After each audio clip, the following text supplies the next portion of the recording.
সরকারি চাকরিতে কোটা সংস্কার আন্দোলনকে কেন্দ্র করে বিক্ষোভ, সংঘর্ষ, সংঘাত, ভাঙচুর ও অগ্নিসংযোগের ঘটনায় সারা দেশে আইনশৃঙ্খলা রক্ষাকারী বাহিনীর গ্রেপ্তার অভিযান অব্যাহত রয়েছে। গতকাল পর্যন্ত 11 দিনে মোট গ্রেপ্তারের সংখ্যা 9,000 ছাড়িয়েছে। সব মিলিয়ে 11 দিনে গ্রেপ্তার হয়েছে 9,121 জন। দেশের 56টি মহানগর ও জেলার পুলিশ সূত্র থেকে এ তথ্য জানা গেছে। কুমিল্লায় সহিংসতার ঘটনায় 8 মামলায় অন্তত 8,000 জনকে আসামি করা হয়েছে। গত 11 দিনে গ্রেপ্তার হয়েছে 183 জন। কুমিল্লা জেলা পুলিশ সূত্রে জানা গেছে, গ্রেপ্তারকৃত সবাই বিএনপি জামাতের রাজনীতির সঙ্গে জড়িত।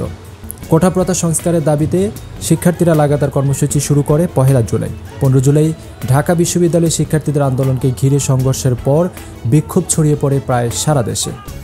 এরপর দিন থেকে এই আন্দোলনকে কেন্দ্র করে ঢাকাসহ দেশের বিভিন্ন জায়গায় হামলা, সংঘর্ষ, সহিংসতা, ভাঙচুর, অগ্নিসংযোগ ও হতাহতের ঘটনা ঘটে। পরে বিভিন্ন জায়গায় এসব ঘটনাকে কেন্দ্র করে আন্দোলনকারীদের বিরুদ্ধে মামলা করা হয়। মামলার এই প্রক্রিয়া বিভিন্ন জায়গায় এখনও চলমান রয়েছে। এখন পর্যন্ত চট্টগ্রাম বিভাগের 8 জেলায় দ্বিতীয় সর্বোচ্চ গ্রেপ্তার হয়েছে কুমিল্লায়। সবচেয়ে বেশি গ্রেপ্তার হয়েছে চট্টগ্রাম জেলায়। এছাড়া ফেনীতে 84 জন, লক্ষ্মীপুর 71 জন, কক্সবাজার 45 জন, ব্রাহ্মণবাড়ী 48 জন, চাঁদপুর 67 জন এবং নোয়াখালীতে গ্রেপ্তার হয়েছে 17 জন।